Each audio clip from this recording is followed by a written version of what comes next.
Hello friends, welcome to my YouTube channel. ಇವತ್ತಿನ ವಿಡಿಯೋದಲ್ಲಿ Bengaluru metro rail corporation ಲಿಮಿಟೆಡ್ನಲ್ಲಿರುವ ಖಾಲಿ ಇರುವ ಹುದ್ದೆಗಳ ಬಗ್ಗೆ ಮಾಹಿತಿಯನ್ನು ನೋಡೋಣ. ಹುದ್ದೆ ಹೆಸರು ಇಂಜಿನಿಯರ್. ಒಟ್ಟು ಹುದ್ದೆಗಳು 11. ಉದ್ಯೋಗ ಸ್ಥಳ ಕರ್ನಾಟಕದ ಬೆಂಗಳೂರಿನಲ್ಲಿ. ವಿದ್ಯಾರ್ಥಿ ಯಾವುದೇ ಮಾನ್ಯತಾ ಪಡೆದ ಮಂಡಳಿಯಿಂದ ಅಥವಾ ವಿಶ್ವವಿದ್ಯಾಲಯದಿಂದ ಡಿಪ್ಲೊಮಾ, BE, BTech ಪದವಿಯನ್ನು ಪೂರ್ಣಗೊಳಿಸಿರಬೇಕು.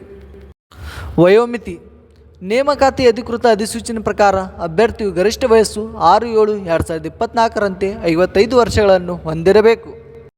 ವೇತನ ಶ್ರೇಣಿ ಅಧಿಕೃತ ಅಧಿಸೂಚನೆ ಪ್ರಕಾರ ಮಾಸಿಕ 40,000 ರೂಪಾಯಿಯಿಂದ 2,10,693 ರೂಪಾಯಿ ವೇತನವನ್ನು ನಿಗದಿಪಡಿಸಲಾಗಿದೆ. ಅರ್ಜಿ ಶುಲ್ಕ ಅರ್ಜಿ ಸಲ್ಲಿಸುವ ಅಭ್ಯರ್ಥಿಗಳಿಗೆ ಯಾವುದೇ ಅರ್ಜಿ ಶುಲ್ಕ ಇರುವುದಿಲ್ಲ. ಆಯ್ಕೆ ವಿಧಾನ ಅಭ್ಯರ್ಥಿಗಳನ್ನು ಸಂದರ್ಶನ ಮೂಲಕ ಆಯ್ಕೆ ಮಾಡಲಾಗುತ್ತದೆ. ಪ್ರಮುಖ ದಿನಾಂಕಗಳು ಆನ್ಲೈನ್ನಲ್ಲಿ ಅರ್ಜಿ ಸಲ್ಲಿಸುವ ಪ್ರಾರಂಭ ದಿನಾಂಕ 4/7/2024. ಆನ್ಲೈನ್ನಲ್ಲಿ ಅರ್ಜಿ ಸಲ್ಲಿಸುವ ಕೊನೆಯ ದಿನಾಂಕ 31/7/2024. ಸಹಿ ಮಾಡಿದ ಅರ್ಜಿಯ ಪ್ರಿಂಟೌಟ್ ಸ್ವೀಕೃತಿಯ ಕೊನೆಯ ದಿನಾಂಕ 5/8/2024.